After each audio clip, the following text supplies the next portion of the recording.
Thank you for joining us for our week 5 virtual Capital Connection. Certainly want to thank our sponsors for this series all through session. Of course, it's presented by Advent Health, Polk State College with the support of Tampa Electric. So thank you all to those heavily engaged sponsors in everything that's going on in both our local community as well up in Tallahassee. It is starting to get to be a lot of fun watching what's going on up in Tallahassee. And so we are going to jump right in to this morning's update. Of course, just from a housekeeping perspective, if you have any questions, feel free to drop them into the Q&A or the chat window as you see available on there. So again, good morning and thank you for the attendees that are just joining us here. We'll go ahead and jump in.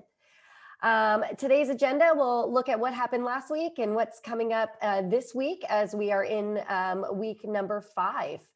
And of course, as I remind you each week, the Chamber of Commerce does put out a legislative priority statement. And so a lot of those items that we talk about today are based off of what our board of directors has said are our priorities for our community going forward. And then, of course, as we do each week, want to show you who our local legislative delegation members are as they are working hard for the constituents of our community all session long. So where are we this week? So we're up 20 bills that have been filed. So currently there have been over 3,000 bills filed during this legislative session. And you can see the breakdown there. The House has passed 7 and the Senate has passed 31. So last week, we had a big win last week for our legislative agenda, and that was the bill that was signed by the governor yesterday on COVID liability protection. And as we've talked about each week, that bill became a combination bill between general business liability and healthcare. Is it perfect? No. Is any bill going to be perfect? No. But this is a huge step forward in terms of the business community being able to have some protections against frivolous lawsuits related to COVID. So that was signed by the governor yesterday and is certainly a big win for the business community. Another bill that I've been updating you on every week. This is some wording from the bill that passed yesterday is just a synopsis for you. Another bill that we've been talking about every week is Main Street Fairness. This is the online internet sales tax. Again, it is not a new tax. This is something that we should have all been paying. The responsibility was on the individual to do so.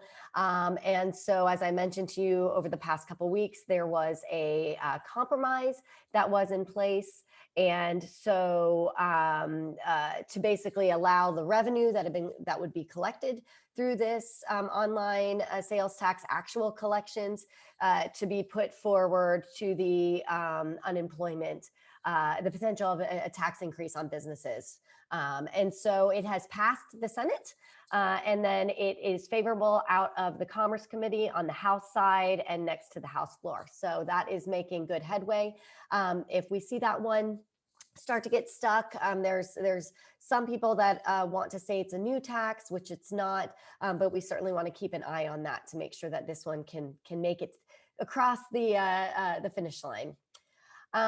Just really quickly through some bills before we talk budgets, some bills that we've been talking about related to highway projects and the MCORS project. Senate Bill 100 passed in the Senate. And there are 2 bills. So Senate Bill 100 repeals MCORS, which is the multi-use corridors of regional economic significance language, but does still put some protections around FDOT funding. It does, however, completely take out the conversation for the Polk to Collier toll road. But as I've said to you multiple times, I do feel like that effort was really important to have a lot of different constituents. I think over 40 people on each of those task force talk about what's important to them, from the environmental groups to the business groups to the municipalities, et cetera. There are 2 bills, House Bill 763 and Senate Bill 1030, that would completely repeal MCORS, including the protections around certain funding, but neither of those have been heard yet. There are a couple election laws that we'll talk about. Some of these are making headlines. You may have heard about them already.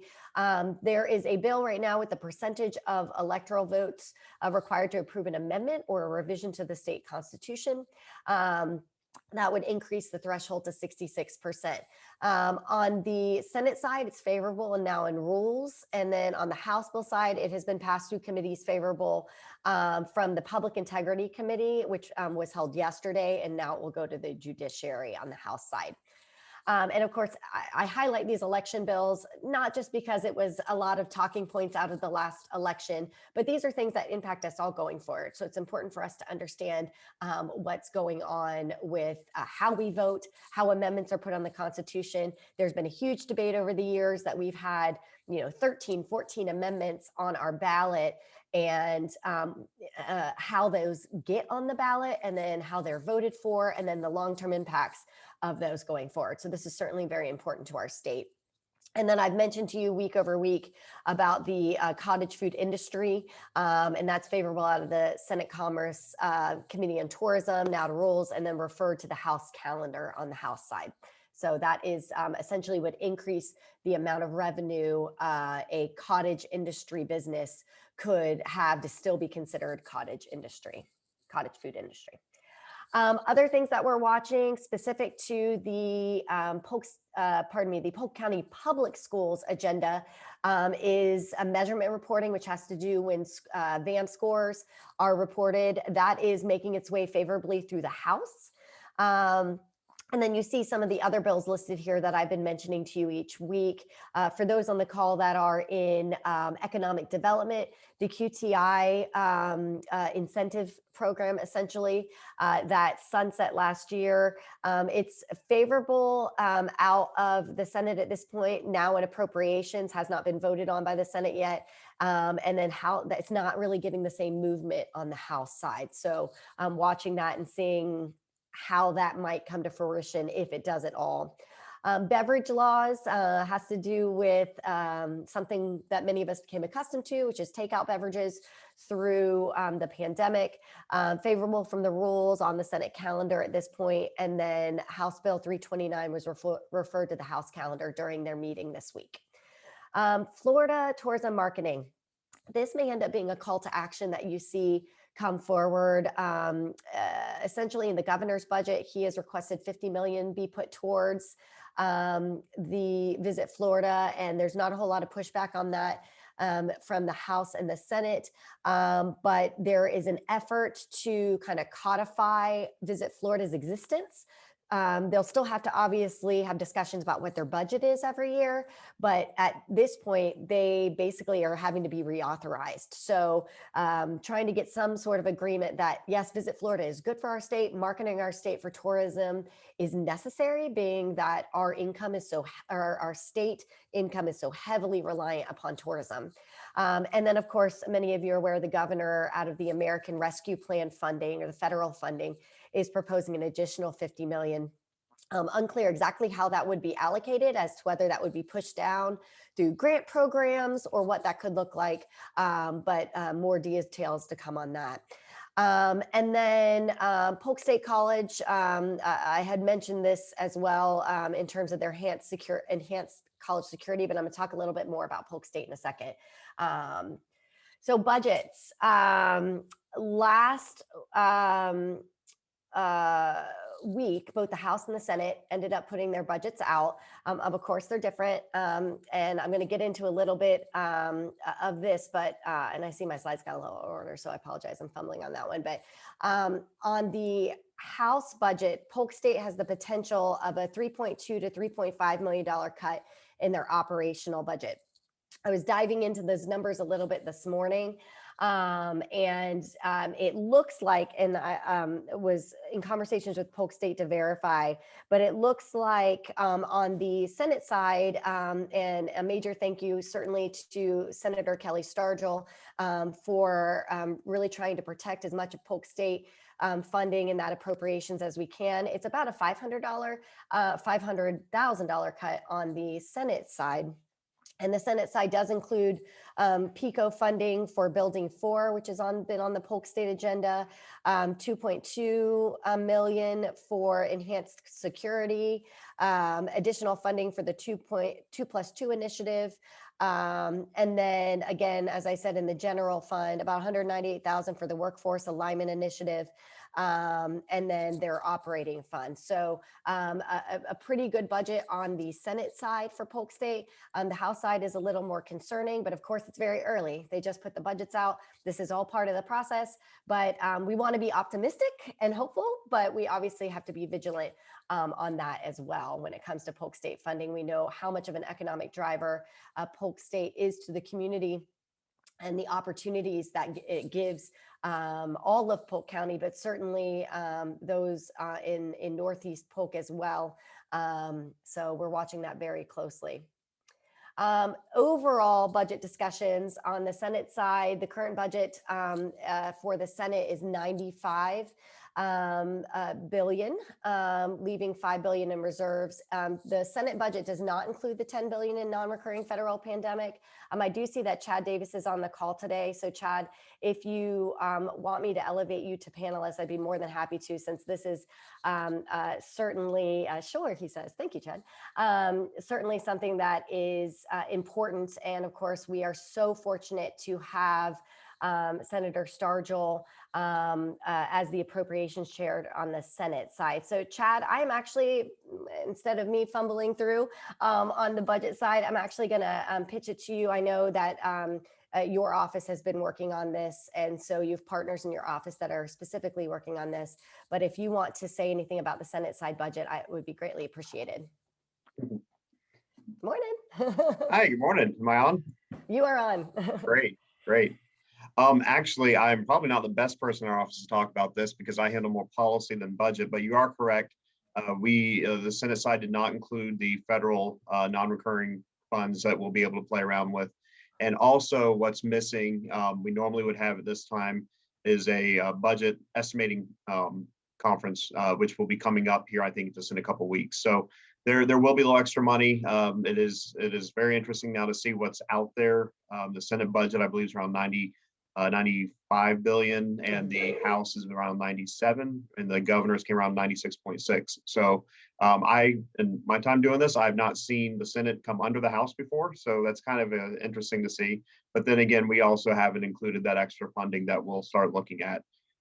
Where we are at right now, I can tell you in the process, both the House and Senate committees are looking at the budget and making amendments. And this is where members can look at a project that maybe didn't get as much funding as they wanted, and they can go find those match dollar for dollar from another project, which always gets a little tricky. Nobody wants to have their projects touched, but sometimes there can be a negotiation, or they can work something out, or they may take funding from one of their own projects and move it to another, but it has to stay within the same category. So if it's health funding, it's got to stay within the healthcare part of the budget.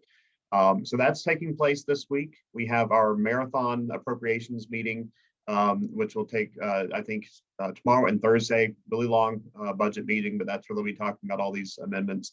And then probably next week, we will see the budgets hit the floor of both chambers, and they'll vote those out.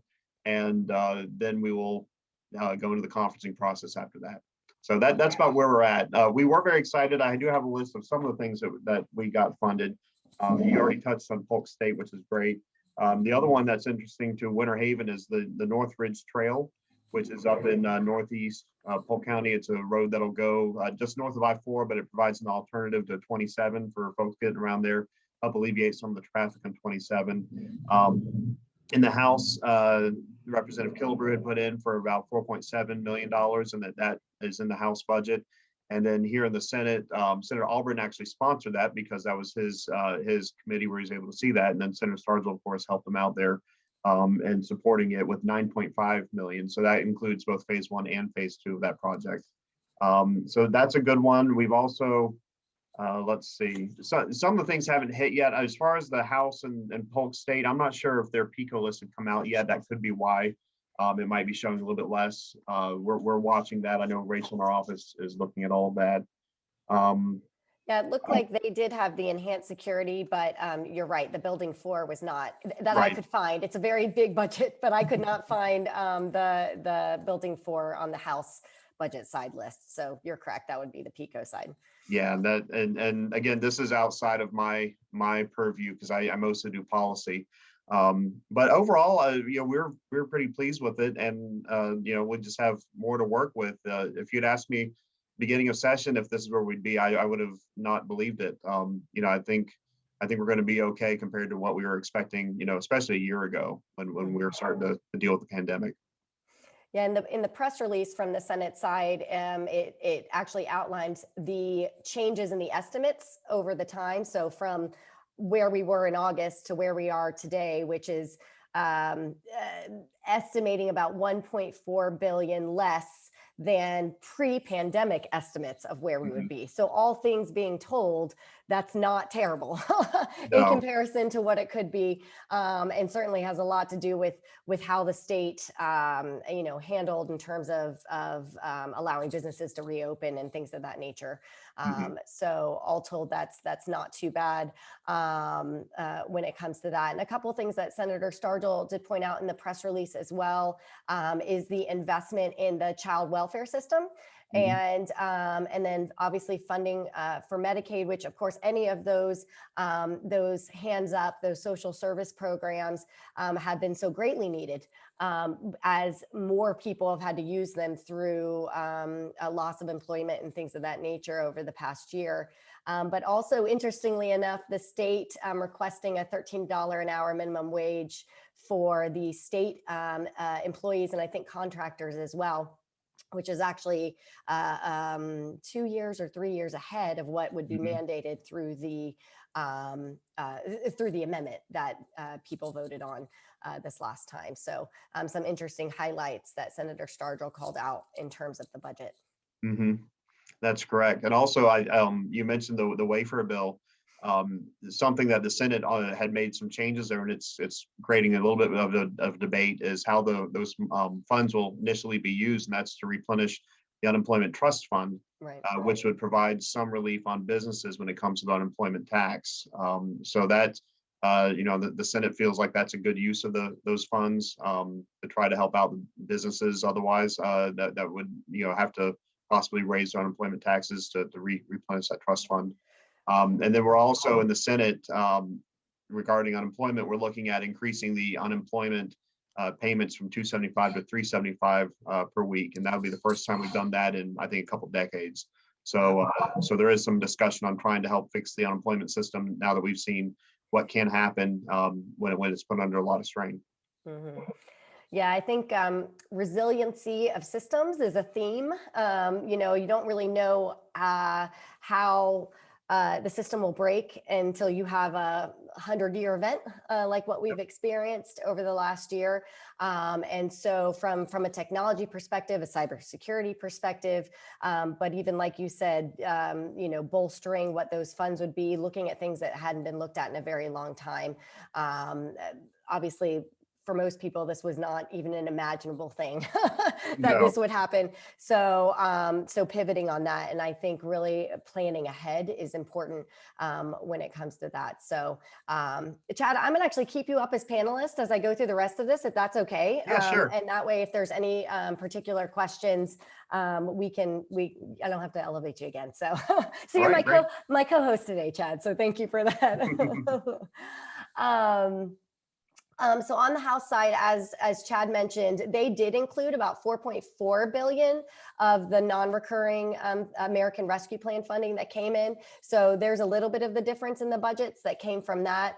And as I mentioned, there's some themes to the House budget. Infrastructure is one. There's a heavy focus on road infrastructure, and then also cybersecurity infrastructure, as well as resiliency. There is a concerted effort to look at rising sea levels and how that would impact the state going forward. So there is very likely to be some funding for local governments to come out of this that specifically look at sea level rise, coastal flooding, things of that nature. So obviously, again, it's very early, but those are some themes that we're seeing out of the House budget. Other things that we've mentioned, and Chad will probably smile about this one because I've talked to him about the Bright Futures one a couple of times, but this bill got changed again, I guess you could say, last week on it, and basically has significant changes to the programs in place that go through Bright Futures. Again, trying not, again, to tie it exactly to the degree program that you choose as was originally proposed, but still trying to have some safeguards in place for how a student progresses through. Chad, do you want to speak at all to Senate Bill 86 and how it's been amended and changed so many times, and there were some additional changes to it last week? Sure. So the one thing that Senate Bill 86 really highlights about this process is that it's a negotiation. It's the art of the deal, if you will. We start with opening positions.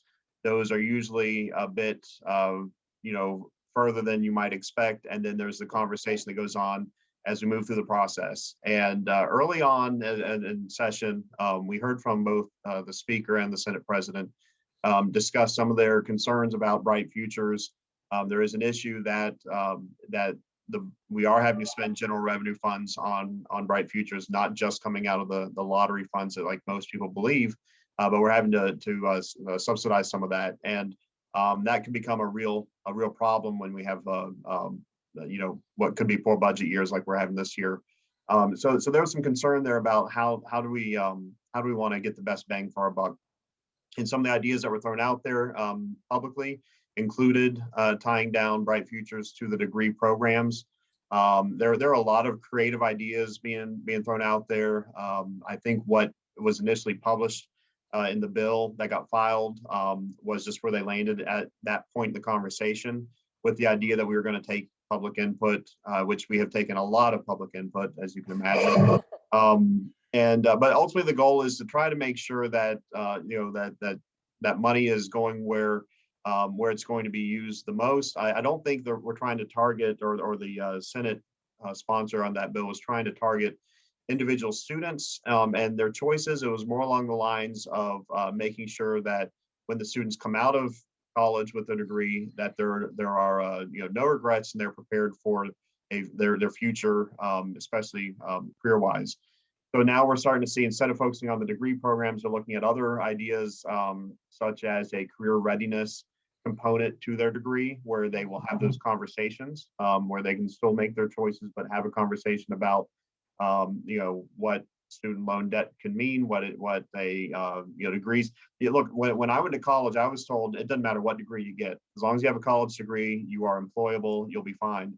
And since I got out of college, that has not been the case. We've heard from a lot of employers that not all degrees are the same. They have college educated employees who lack basic skills that you would expect from a college education. So there's much greater discussion out there beyond even the legislature on the usefulness of college degrees and what's going on basically within the college campuses. And I will say there's also like a lot of concern about, are we funding a degree or are we funding the college experience? The students, of course, we've heard from them, they see this as an experience where they're developing all sorts of interpersonal skills, and they're having all sorts of the college experience, as we all know. And that's not necessarily what the Bright Futures is meant to do. It's meant to help students better their education so that they can, if they come from an impoverished background without college educated family members, it helps them break that cycle. If they come from, just a family that's always encouraged them to go to college, but it's been maybe unaffordable based on how many kids are in the family. I know in my family, my aunt did not get to go. My dad did. They can only, afford one to go. So it's meant to help support those kinds of students. And now we're doing so well in Florida. Our schools are so highly rated when it comes to universities and colleges across the country. Something to be very proud of, but it's attracting a lot of students. And there's also conversations about expanding state tuition, for instance, to out-of-state students, but their grandparents live down here. Now, I mean, that's that's half the country, right?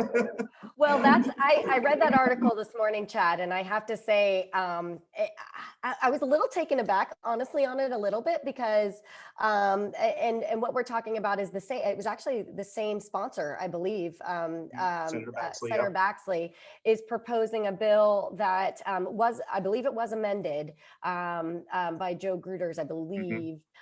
But essentially the initial outlay of the bill was to allow students or grandchildren that might live out of state, but their grandparents live in Florida, to claim a discounted, whether it's the exact same as in-state tuition or it's a discounted tuition, since those grandparents pay taxes but don't have people in the traditional K through 12 system, or however that justification went. I know there was a proposed amendment that said, well, now hold on a second, maybe we need to look at reciprocity. So if we're Mhm. going to do that for Michigan, then Michigan should do that for our students.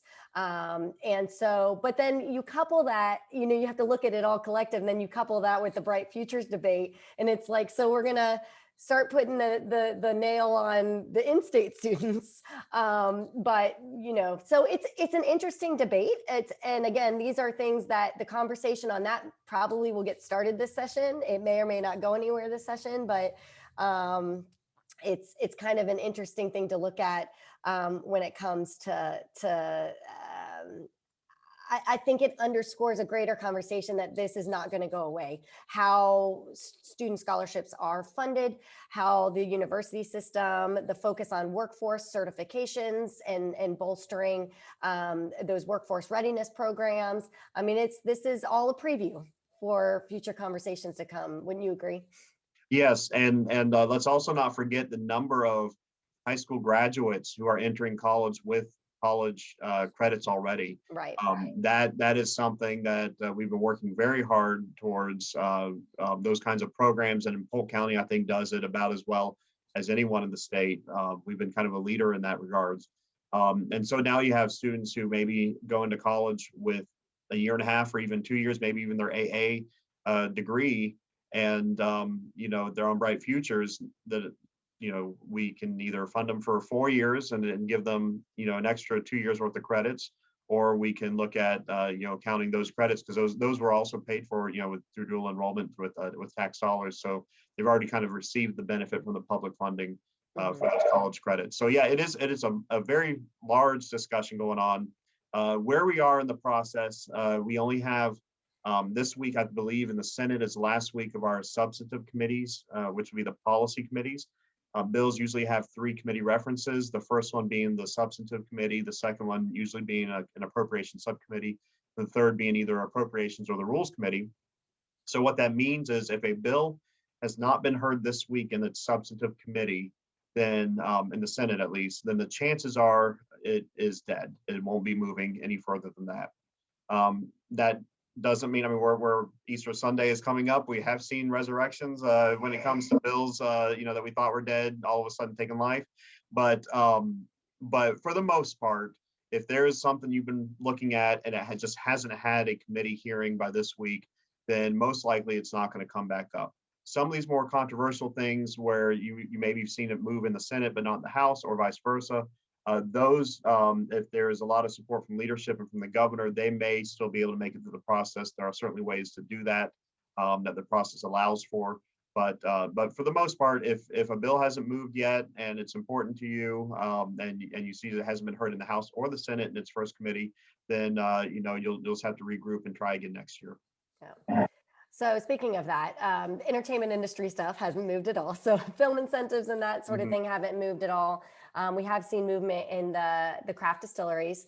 So that passed in the Senate and has been referred to the House calendar. And then, of course, something we watch very closely every year is how the legislature is dealing with the tourism development tax.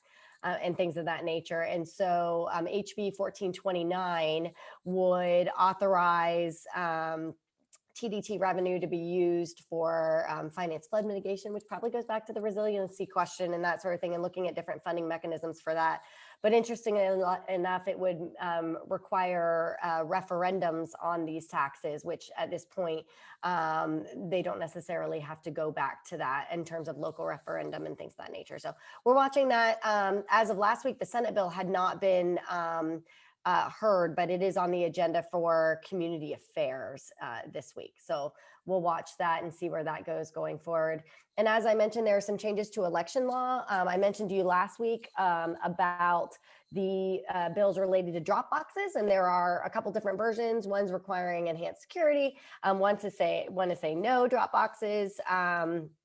And so you see where those are. There are also several funding bills being heard this week in terms of elections funding, which ultimately the goal would be to try to prevent the massive amount of outside the state funding or one individual writing a check to get amendments on the ballot. The Florida Chamber always says, you have $5 million, you can probably get something on the ballot for a constitutional amendment. I don't think any citizen wants the future of the state constitution to be in the hands of just one person that could write a $5 million check. So there's a reason that it's a citizen-driven initiative, because you want those things to come up from the citizenry. So there is a conversation going on right now through bills looking to cap the donation that any one individual or group could do to $3,000, which is what it is for individuals or for candidates running. So watching that closely, because that would definitely change the dynamic of how constitutional amendments end up on the ballot.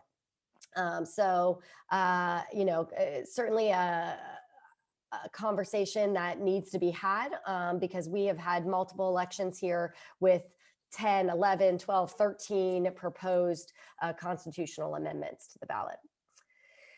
So this week, as Chad said, it's a short week. Of course, we have Good Friday on Friday, obviously Easter on Sunday. So a lot of legislators looking to get home and home to their districts. So there's House session scheduled for tomorrow, and then a Senate on Thursday. So looking to watch those. Of course, the Senate, last night when I looked, they had a couple things already in the schedule. The House hasn't put out the specific schedule yet, but we'll keep an eye to see what is on there. In terms of real quick federal update, we've talked about the PRO Act a lot. There has not been movement on the PRO Act necessarily in the Senate side, but there is discussions, at least in the media right now, of discussions with the parliamentarian in the Senate as to how you could use reconciliation to pass certain democratically driven bills. We have talked about how the PRO Act would be bad for Florida on several levels. And certainly if you are a franchisor or an independent contractor, it just changes the game for a lot of those things. So we're continuing to watch that very closely. And then infrastructure is another big conversation happening at the federal level. Certainly Florida would want to take advantage of infrastructure dollars that can be driven down towards the state. And traditionally, Florida has been very good at getting infrastructure dollars as certainly the third most populous state and getting those things driven down here. But of course, as any discussion starts, it appears that there's a lot of extras included in those infrastructure bills at the federal level that may not be related to infrastructure. And so as the process works through, looking to see what ends up in those infrastructure packages going forward. So I'm going to pause for a second, see if anyone else has any questions. And I think we had some great discussion, went a little bit longer today, but some great discussion. And as Chad mentioned, it's going to get meatier as these, now we're down to numbers. As if things aren't making it way through the committee process, now we're getting to dollars. What do these things look like? What do they cost? If they have a dollar amount associated with them, how it all ends up into the budget. And then of course, looking at those wish lists, as there always are for the three bodies, the House, the Senate, and then of course the governor's office, and how those things come together, which a lot of that, Chad, seems to be in the last week as it goes through, especially if you want to get out on time. There's a lot of, what do they say, horse trading that goes along in those final weeks. But week 5, well on its way. I don't see any other questions that have come in. If you have any bills you're watching, that I haven't mentioned that you think we need to make sure that we are watching closely, please let me know. And again, Chad, thank you so much for on the fly being able to come in and help us explain some of that budget.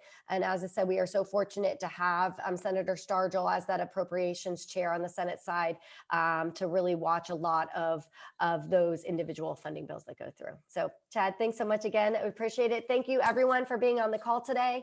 And we will pick back up again next week. We'll be in April next week already. It's crazy to think about, but we will pick back up next week for our April virtual Capitol Connection. Have a great Tuesday, everyone.